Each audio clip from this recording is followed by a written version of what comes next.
Levanta e anda, levanta e vai ao tempo do Senhor. Levanta e fica curado, homem. Levanta e anda e vem buscar teu Salvador. Media. Aleluia. Glória a Deus. Aleluia. Aleluia.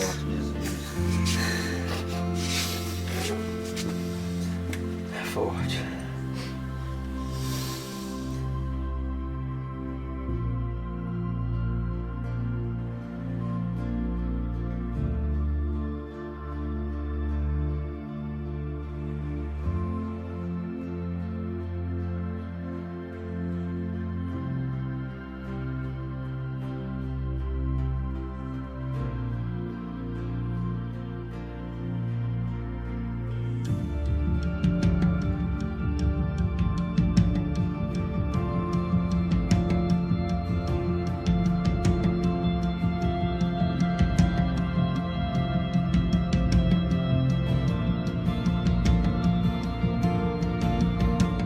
A paz do Senhor a todos. Eu sou o pastor Edinaldo Vieira, pastor da Assembleia de Deus, Ministério de Perus, aqui na cidade de Nova Olinda do Maranhão, Maranhão.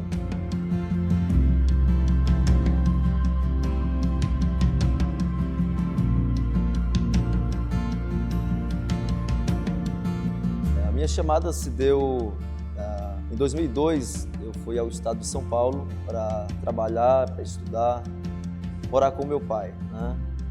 E com 3 meses que eu estava em São Paulo, mais precisamente na cidade de Campo Limpo Paulista, dentro de um ônibus, alguém nunca tinha me visto e chegou até mim dizendo: olha, eu tenho algo de Deus para a sua vida. E o próprio Deus toma aquela mulher e começa a dizer que Deus havia me levado ao estado de São Paulo para uma aprendizagem e apenas por um tempo, mas que era projeto de Deus.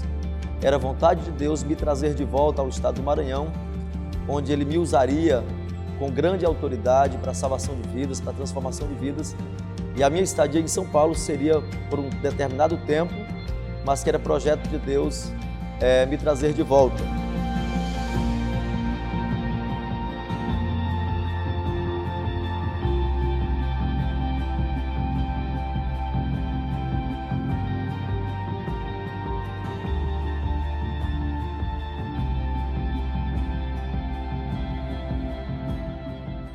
E a cada dia Deus confirmava, a cada dia Deus usava pessoas para confirmar. E era como que eu ouvisse gritos, como se eu ouvisse vozes de pessoas pedindo por socorro. Alguém clamando por socorro, alguém pedindo ajuda, onde eu pude entender que de fato Deus estava evidenciando, Deus estava esclarecendo a minha mente que Nova Olinda estava me aguardando.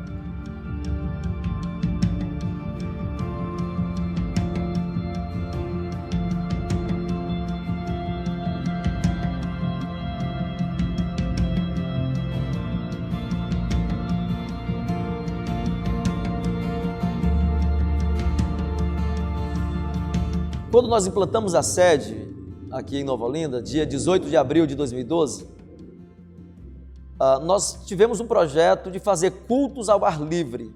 3 vezes por semana, nós pegávamos uma caixa de som, colocávamos na garupa dessa moto que nós tínhamos, íamos para as praças e começávamos a fazer cultos relâmpagos, cultos de duração de 20 minutos, durante a manhã, períodos da manhã.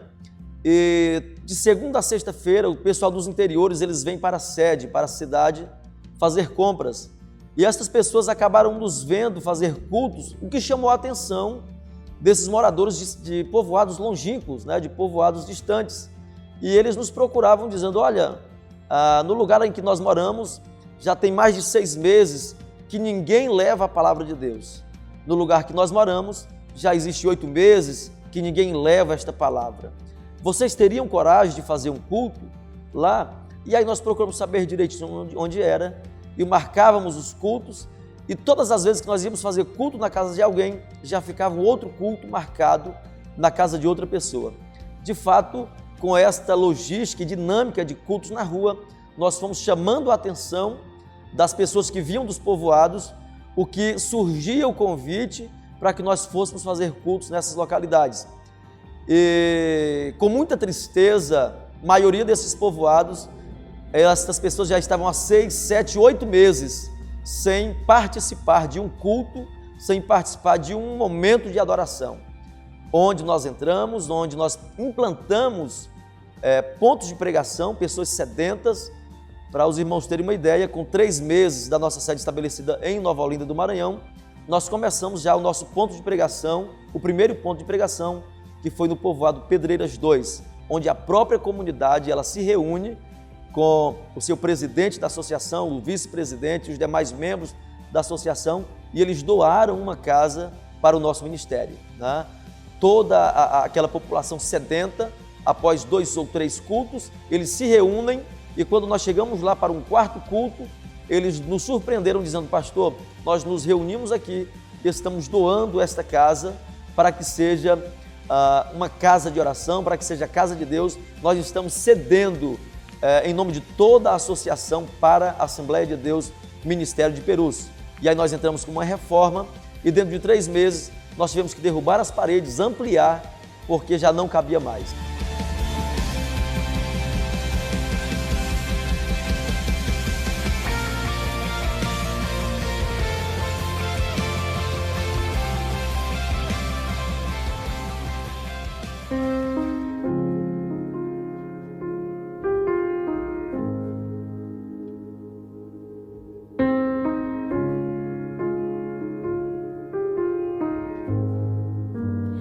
Deus provê o fogo e o sacrifício. E aí nós tínhamos apenas uma moto para percorrer toda a cidade, uma moto para percorrer os interiores. Mas assim, com a ajuda de Deus, Deus foi levantando pessoas, Deus foi trazendo pessoas, muitas pessoas se unindo a nós, porque viram a seriedade do Ministério de Perus, viram que era um ministério diferente, que visava não recursos financeiros, não visava lucros financeiros, mas a nossa visão era a alma, a nossa visão era proporcionar mudança de vida. Logo, alguns macumbeiros começaram a aceitar Jesus, lésbicas saíram do lesbianismo, confessando a Cristo, prostitutas deixando casas de prostituições e servindo a Cristo. Deus, enche-me, Deus, enche. Então as pessoas sedentas, as pessoas que andam meia hora a pé, à noite, às vezes sem lanterna, na claridade da lua, quando tem lua, quando não, na escuridão mesmo, sujeitos à picada de cobra, de insetos e de outros animais, mas essa sede, esse desejo de Deus os levava até os cultos e fazia com que nós não olhássemos para as dificuldades. Então, em cada povoado nós víamos o desejo dessas pessoas e pessoas que não tinham assistência alguma espiritual. E o Ministério de Perus chegou em Nova Olinda para fazer esta diferença. E onde ninguém queria ir, onde ninguém chegou, nós chegamos com a graça de Deus, com a ajuda de Deus, e logo Deus foi levantando pessoas para nos ajudar. E hoje nós já estamos aí com 7 templos construídos em 5 anos para a glória do nome de Jesus. O templo sede e mais 6 templos, sendo que desses 6 templos, 5 deles está localizado na zona rural. Deus provê o fogo e o sacrifício. Eu sou. Deus provê o Espírito e eu me entrego por inteiro. Andando por esses interiores, pregando a palavra, nós uma visita de casa em casa para conhecer o povo, para falar um pouco de Jesus. No povoado Pedreiras 2, duas famílias nos comoveram muito quando nós chegamos ali, que é a família do Betinho e também a família do Cecílio.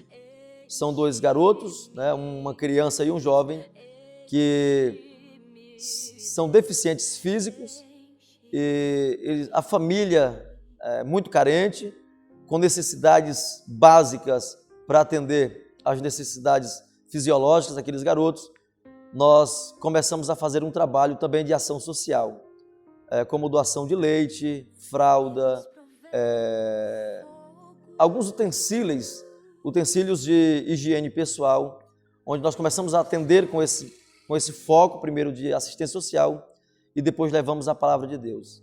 E a gente percebe que com toda a fragilidade, com toda a pouca estrutura para que aquelas famílias cuidassem dessas crianças, a gente via que quando o Evangelho chegou naquelas casas, naquela família, o Evangelho pôde proporcionar uma mudança de atitude, uma mudança de visão de mundo.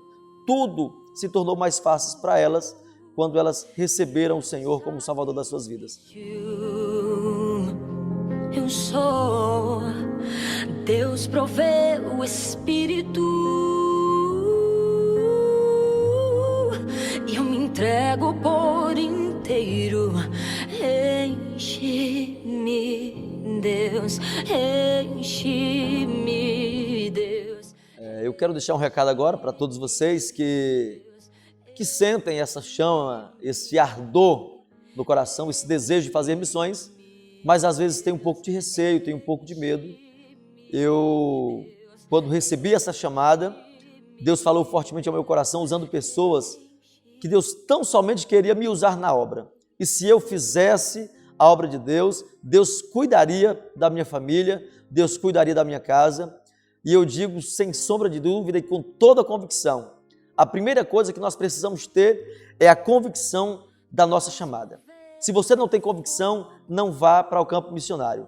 Mas uma vez que você tem convicção, a certeza do chamado, você não deve fugir, você não deve tentar escapar, você tem que atender, porque se você tem convicção, esta convicção, ela vai te gerar fé, esta convicção vai te gerar força. E aí, às vezes, à noite eu me pego pensando, meu Deus, se eu não tivesse aceitado esse chamado, se eu tivesse recusado a voz de Cristo, o que seria dessas pessoas? Fazer missões não é peso, fazer missões não é cargo, fazer missões não é fardo, fazer missões é um privilégio. E depois que você está inserido nesse contexto missionário, você não pode retroceder. A Bíblia diz que aquele que põe a mão ao arado e olha para trás, ele não é digno, ele não é apto de herdar o reino dos céus. Então, se fosse para eu fazer tudo de novo, eu faria hoje e tantas quantas vezes fosse necessário. A melhor coisa que existe é você estar na luta, na prova, mas sabendo que está no centro do querer de Deus. Então, de fato, eu prefiro estar sofrendo no centro do querer de Deus do que estar em abundância, em desobediência. E quando nós vamos ouvir o testemunho de alguém, e este alguém que era alguém desprezível e desprezado pela sociedade, e dizendo que hoje está feliz porque é uma nova criatura, e você fazendo parte da transformação de vida desta pessoa, não há dinheiro, não há glória terrena que possa recompensar a satisfação de ver alguém transformado, de ver alguém mudado pelo poder da palavra. A palavra transforma, a palavra restaura, e eu faria tudo de novo por conta dessas vidas que são alcançadas dioturnamente através da pregação da palavra. Enche-me, Deus, enche-me, enche-me.